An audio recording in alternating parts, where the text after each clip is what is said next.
السلام علیکم ناظرین، میں ہوں آپ سب کا ضمیر کی آواز کے ساتھ۔ ناظرین، اس وقت 6:06 ہوئے ہیں اور میں حکومت کا جو مرکزی پوائنٹ ہے راولپنڈی کا آٹا پوائنٹ، اس جگہ پہ موجود ہوں اور 6:06 ہوئے ہیں اور آپ دیکھ سکتے ہیں کہ کتنی بڑی تعداد میں لوگ جو ہے وہ آٹا لینے کے لیے یہاں موجود ہیں اور حکومت کی طرف سے سبسڈی دی جا رہی ہے آٹے کے حوالے سے،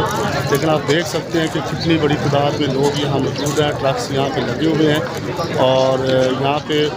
کاؤنٹر پہ جو ہے وہ شناختی کارڈ کو چیک کرنے کے بعد پرچی دی جاتی ہے، اس کے بعد جو ہے وہ آٹا دیا جاتا ہے۔ لیکن یہ ہے کہ یہ موتی محل کا پوائنٹ ہے جہاں پہ آپ دیکھ سکتے ہیں کہ انتظامیہ موجود ہے اور دوسری جانب روزے کا جو ہے ٹائم مکمل ہونے کے بعد نماز فجر ادا کی اور اس کے بعد خواتین کی کتنی بڑی تعداد آپ دیکھ سکتے ہیں کہ صبح کا ٹائم ہے، لیکن یہ دیکھیں کتنے لوگ یہاں پہنچے ہوئے ہیں آٹا لینے کے لیے۔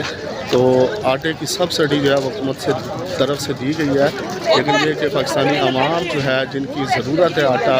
وہ آپ دیکھ سکتے ہیں کہ کتنی بڑی تعداد میں جو ہے نوجوان، بچے اور خواتین جو ہے وہ یہاں پہ موجود ہیں اپنے بچوں کے ساتھ، اور اس وقت جو ہے وہ لائنوں میں لگی ہوئی ہیں کہ ان کو آٹا ملے گا، پھر اس کے بعد جو ہے وہ سلسلہ شروع ہوگا۔ تو صبح کا ٹائم ہے اور لوگ یہاں پہ آٹا پوائنٹ پہ پہنچے ہوئے ہیں اور میں یہاں آپ کو لائیو مناظر دکھا رہا ہوں کہ کیا صورتحال ہے، کتنی مشکلات ہیں، کتنی مشکل سے یہ پاکستانی قوم جو ہے وہ آٹے سے جو محروم ہوئی ہے وہ یہاں لینے کے لیے آئی ہے۔